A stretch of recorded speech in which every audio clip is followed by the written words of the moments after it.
Hello friends, எல்லாருக்கும் வணக்கம்.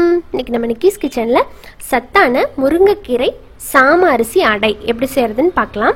பொதுவாக அடை தோசை நம்ம செஞ்சுருப்போம் இல்லைங்களா, நம்ம சேனலில் ஆல்ரெடி அப்லோட் பண்ணியிருக்கிறோம். அதை விட இந்த தோசை வந்து இன்னும் கொஞ்சம் டிஃப்ரெண்ட்டாக இருக்கும், சாப்பிட்றதுக்கு ரொம்ப ருசியாக இருக்கும். சூப்பரான ஒரு பிரேக்ஃபாஸ்ட் ரெசிபி. சிறுதானியம் வச்சு ஏதாவது செய்யணும் அப்படின்னு நீங்கள் நினச்சிங்க அப்படின்னா இந்த அடை தோசையை நீங்கள் ஒரு பிரேக்ஃபாஸ்ட்டுக்கு ட்ரை பண்ணலாம்.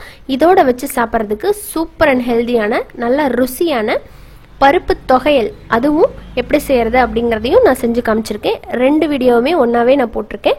தொடர்ந்து பாருங்கள், ரொம்ப நல்லாயிருக்கும். இதோட வந்து நீங்கள் தேங்காய் சட்னி, அவியல் எல்லாமே நல்லாயிருக்கும். ஆனால் நான் சொல்கிற இந்த பருப்பு தொகையல் வந்து இன்னும் இந்த சாம அரிசி அடைக்கு வந்து ரொம்ப ருசியை கொடுக்கும். நீங்கள் இந்த 2யுமே ஒரு பிரேக்ஃபாஸ்ட்டுக்கு காம்பினேஷனாக ட்ரை பண்ணி பாருங்கள். ட்ரை பண்ணிவிட்டு சொல்லுவீங்க. வாங்க இப்போ வீடியோவில் பார்க்கலாம். நீங்கள் நம்ம சேனல் நிக்கிஸ் கிச்சனுக்கு சப்போர்ட் பண்ணணும் அப்படின்னு நினச்சிங்கன்னா ப்ளீஸ் அந்த ரெட் கலர் சப்ஸ்கிரைப் பட்டனை கிளிக் பண்ணி சப்ஸ்கிரைப் பண்ணிக்கோங்க. அதுக்கப்புறமா வர பெல் சிம்பலையும் மறக்காமல் கிளிக் பண்ணிக்கோங்க. அப்போ தான் நான் இனிமேல் போடுற வீடியோஸ் வந்து உங்களுக்கு நோட்டிஃபிகேஷனாக வரும். நீங்கள் மிஸ் பண்ணாமல் என்னோட எல்லா வீடியோவையும் தொடர்ந்து பார்க்கலாம். இப்போ வாங்க ரெசிபிக்குள்ளே போகலாம். சாம அரிசி அடை செய்கிறதுக்கு முதல்ல ஒரு பவுலில் 1 கப் சாம அரிசியை சேர்த்துடலாம். அதோடவே 1/2 கப் துவரம்பருப்பு, தூர்தால்,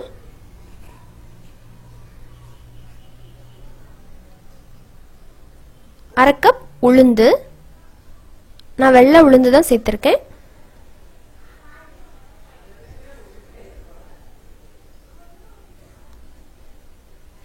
1/2 கப் வந்து கடலைப்பருப்பு.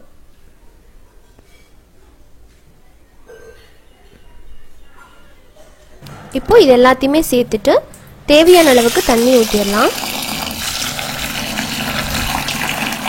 தண்ணியை ஊற்றி இதை நல்லா அலசிடலாம். நல்லா கழிஞ்சு அந்த தண்ணியை கீழே ஊற்றிடலாம்.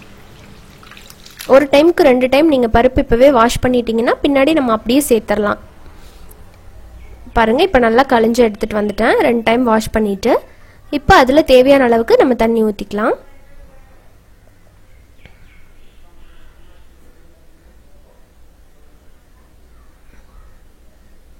இதோட காரத்துக்கு தகுந்த மாதிரி காஞ்ச மிளகா நான் ஒரு 10 மிளகா சேர்க்குறேன். இப்போவே ஊற போட்டான்னா அரைக்கிறதுக்கு ஈஸியாக இருக்கும். அதோட 1 டீஸ்பூன் சீரகம்,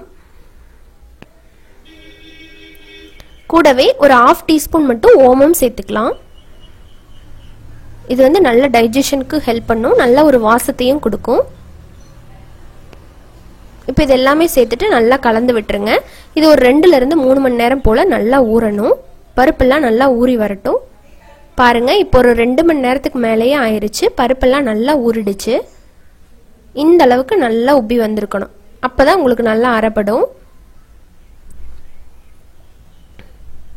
இப்போ இந்த மாதிரி ஊறினதுக்கு அப்புறமா இதை வந்து நீங்கள் மிக்ஸி ஜாரில் போட்டு அரைக்கலாம். பட் நான் இன்னைக்கு வந்து கிரைண்டர் தான் யூஸ் பண்ண போகிறேன். கிரைண்டரில் அரைச்சிக்க போகிறேன். அடுத்ததான் ஒரு சின்ன வெங்காய பேஸ்ட் ஒன்று ரெடி பண்ண போகிறோம். அதுக்கு ஒரு மிக்ஸி ஜாரில் 1 கப் சின்ன வெங்காயத்தை நல்லா இந்த மாதிரி உளிச்சு எடுத்திருக்கேன். அதை வந்து ஃபஸ்ட்டு உள்ளே சேர்த்துக்கலாம். நான் மாவை நீங்கள் அரைச்சிட்டு சின்ன வெங்காயத்தை பொடி பொடியாக கட் பண்ணி கூட போட்டுக்கலாம். பட் எங்கள் வீட்டில் வந்து வெங்காயத்தை எடுத்து வைப்பாங்க. அதனால வெங்காயத்தை நான் இப்படி அரைச்சே போட்டுருவேன். அதோடவே வந்து ஒரு 10 பல்லு பூண்டையும் சேர்த்துக்கலாம். கூடவே நல்லா ஒரு கொத்தளவுக்கு கருவேப்பிலை, நல்ல வாசனை கொடுக்கும். சேர்த்துட்டு இதை வந்து மிக்ஸி ஜாரில் நல்லா ஒரு சுற்று விட்டுட்டு அதுக்கப்புறம் நான் கிரைண்டரில் போட்டுறேன். என் கிரைண்டர் வந்து இந்த வெங்காயத்தை சரியாக அரைக்கிறதில்ல, அதனால நான் இப்படி பண்ணுறேன். உங்கள் கிரைண்டர் நல்லா அரைச்சிதுன்னா நீங்கள் டேரெக்டாக கிரைண்டர்லேயே போட்டுடலாம். இப்போ பாருங்கள், நம்ம அந்த கழிஞ்சு எடுத்த பருப்பை வந்து இப்போ கழிய தேவையில்லை. நம்ம ஃபஸ்ட்டே நல்லா கழிஞ்சு எடுத்துட்டோம் இல்லைங்களா. இப்போ அப்படியே சேர்த்துடலாம். அந்த தண்ணியோடவே தேவையான அளவுக்கு தண்ணியை நீங்கள் அந்த பருப்பு ஊறின தண்ணியிலேயே அப்படியே எடுத்து ஊற்றிக்கலாம். அதனால தான் ஃபஸ்ட்டே நல்லா பருப்பை வந்து கழிஞ்சிட்டு ஊற வைக்கிறோம். இப்போ நல்லா அரைச்சிக்கிட்டு இருக்குது. இப்போ வந்து நம்ம அரைச்ச அந்த வெங்காய பேஸ்ட் இருக்கு இல்லைங்களா, அதை உள்ளே ஊற்றிடலாம். வெங்காயம், பூண்டு, கருவேப்பிலை பேஸ்ட்.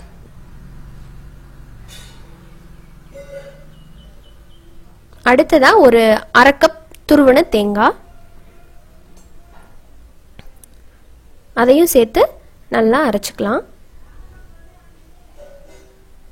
கூடவே மஞ்சப்பொடி பெருங்காயப்பொடி 2 சேர்க்குறோம். என்னன்னு பார்த்தீங்கன்னா ஒரு 1/4 டீஸ்பூன் வந்து மஞ்சத்தூள் அண்ட் 1/4 டீஸ்பூன் பெருங்காயத்தூள். பெருங்காயத்தூள் வந்து அவசியம் சேர்த்துக்கோங்க, ஏன்னா நம்ம பருப்பெல்லாம் சேர்த்துருக்கிறதுனால நமக்கு செரிமானத்துக்கு ரொம்ப நல்லது. அடுத்ததாக தேவையான அளவுக்கு உப்பு சேர்த்து நம்ம அரைச்சிடலாம். பத்தலை அப்படின்னா தோசை ஊற்றுறப்ப நீங்கள் செக் பண்ணிக்கலாம். இதை வந்து எந்த அளவுக்கு அரைக்கணும் அப்படிங்கிறதையும் நான் சொல்கிறேன். இப்போ பாருங்க, நல்லா அரைபட்டுருச்சு. இப்போ இந்த அளவுக்கு இருக்கணும், அதாவது ரொம்ப தரதரன்னு இருக்கக்கூடாது, ரொம்ப சாஃப்டாகவும் ஆயிடக்கூடாது, தோசை நல்லா வராது. ஸோ லைட்டாக தரதரன்னு இருக்கிற அந்த ஸ்டேஜில் நம்ம வந்து தோண்டி எடுத்துடலாம். இது வந்து ஆட்டுறதுக்கு வந்து அதிகபட்சம் ஒரு 10லேருந்து 15 நிமிஷம் போல தான் ஆகும். இப்போ ஆஃப் பண்ணிவிட்டு நான் உங்களுக்கு தோண்டிட்டு காமிக்கிறேன். அவ்வளோதாங்க, வேறு பாத்திரத்துக்கு மாற்றியாச்சு. இதை வந்து குறைஞ்சது ஒரு 1 மணி நேரத்துலேருந்து ஒரு 1.5 மணி நேரமாவது நீங்கள் வெளியே வச்சிடணும். லைட்டாக புளிச்சதுன்னா ரொம்ப நல்லாயிருக்கும்.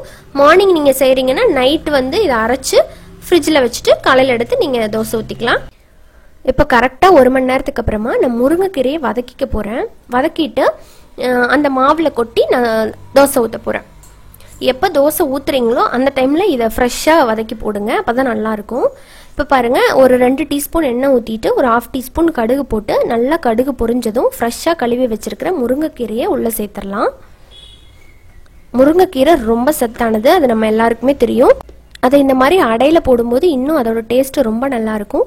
அதுவும் இந்த மாதிரி எண்ணெய் ஊற்றி நல்லா வதக்கிட்டிங்கன்னு வச்சுக்கோங்களேன், இதில் இருக்கிற கசப்பு தன்மை குறைஞ்சிரும். குழந்தைகள்லாம் நல்லா விரும்பி சாப்பிடுவாங்க. பொரியலாக பண்ணும்போது கூட அவங்க கொஞ்சம் சாப்பிட்றதுக்கு கஷ்டப்படுவாங்க. பட் இந்த மாதிரி பண்ணும்போது டேஸ்ட்டும் ரொம்ப நல்லாயிருக்கும். இப்போ இதை நல்லா வதங்கினதுக்கு அப்புறமா பாருங்கள், நல்லா கலர் சேஞ்ச் ஆயிடுச்சு. இப்போ நம்ம மாவில் இதை கொட்டிடலாம்.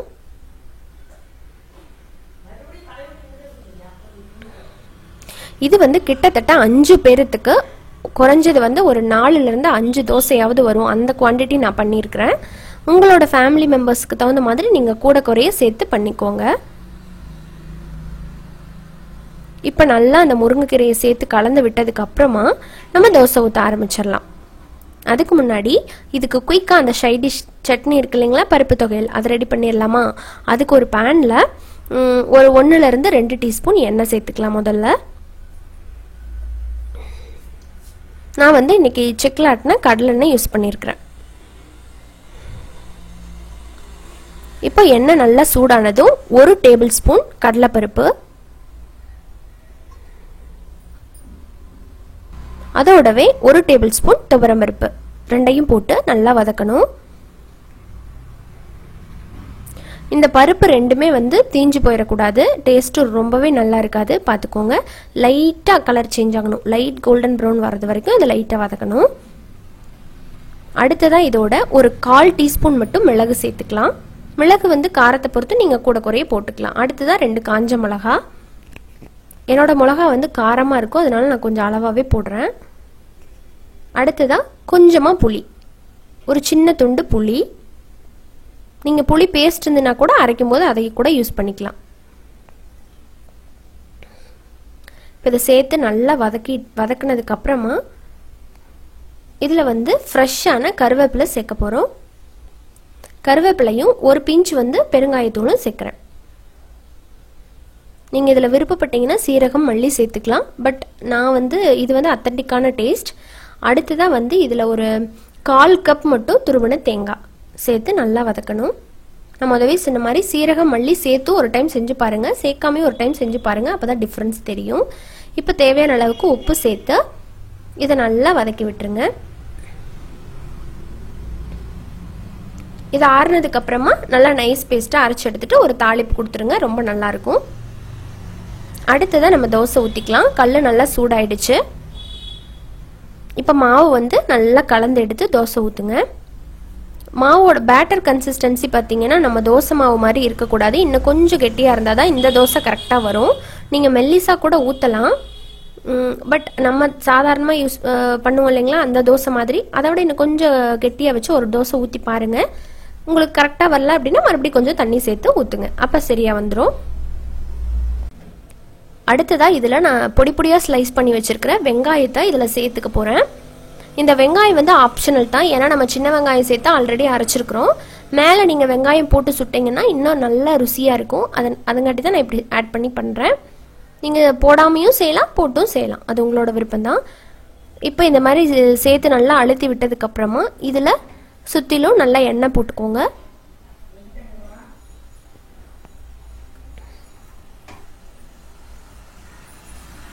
ஆயில் போட்டுட்டு கரெக்டாக ஒரு 2லேருந்து 3 நிமிஷம் வந்து ஒரு சைடு நல்லா வேகணும். பருப்புங்கிறனால நல்லா வெந்து வரணும்.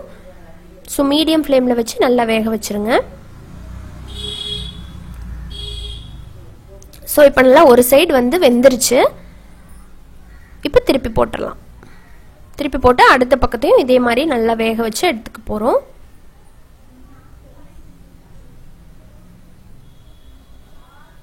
பாருங்க நல்லா கோல்டன் ப்ரௌன் ஆயிடுச்சு. ஸோ இந்த மாதிரி நீங்கள் லேசாக ஊற்றுனீங்கனாலும் நல்லா மொறுமொறுன்னு கிடைக்கும். பருப்பு வந்து அதிகமாக போட்டிங்க அப்படின்னாலும் தோசை வரும், ஆனால் மொறுமொறுன்னு வராது. பருப்பு அளவாக இருந்ததுன்னா தான் உங்களுக்கு கரெக்டான கன்சிஸ்டன்சியில், அதாவது லைட்டாக மொறுமொறுன்னு உங்களுக்கு இருக்கும். ஆனால் நம்ம யூஸ்வலாக செய்கிற தோசை மாதிரி கண்டிப்பாக வராது. இது கொஞ்சம் சாஃப்டாக தான் இருக்கும், ஏன்னா பருப்புகள்லாம் சேர்க்கறதுனால. இப்போ 2 பக்கமும் ரோஸ்ட் ஆகி நம்மளோட யம்மியான அடை தோசை ரெடி. இப்போ இதை எடுத்துட்டு நான் அடுத்தடுத்த தோசையை இதே மாதிரி ஊற்றி எடுத்துக்க போகிறேன்.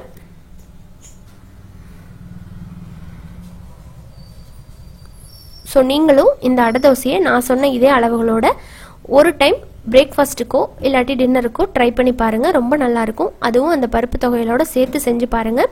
செஞ்சு சாப்பிட்டு பார்த்துட்டு உங்களோட ஃபீட்பேக் அண்ட் கமெண்ட்ஸை என் கூட ஷேர் பண்ண மறந்துடாதீங்க. இந்த ரெசிபி உங்கள் எல்லாருக்குமே யூஸ்ஃபுல்லாக இருந்திருக்கும் அண்ட் ரொம்ப பிடிச்சிருக்குன்னு நம்புகிறேன். பிடிச்சிருந்ததுன்னா லைக் பண்ணுங்கள். யூஸ்ஃபுல்லாக இருக்குது அப்படின்னு நினச்சிங்கன்னா ஃப்ரெண்ட்ஸ் அண்ட் ஃபேமிலியோட ஷேர் பண்ணுங்கள். இன்னொரு இன்ட்ரெஸ்டான அண்ட் ஹெல்த்தியான ரெசிபியோட உங்களை சீக்கிரமாக வந்து மீட் பண்ணுறேன். அது வரைக்கும் நன்றி, வணக்கம்.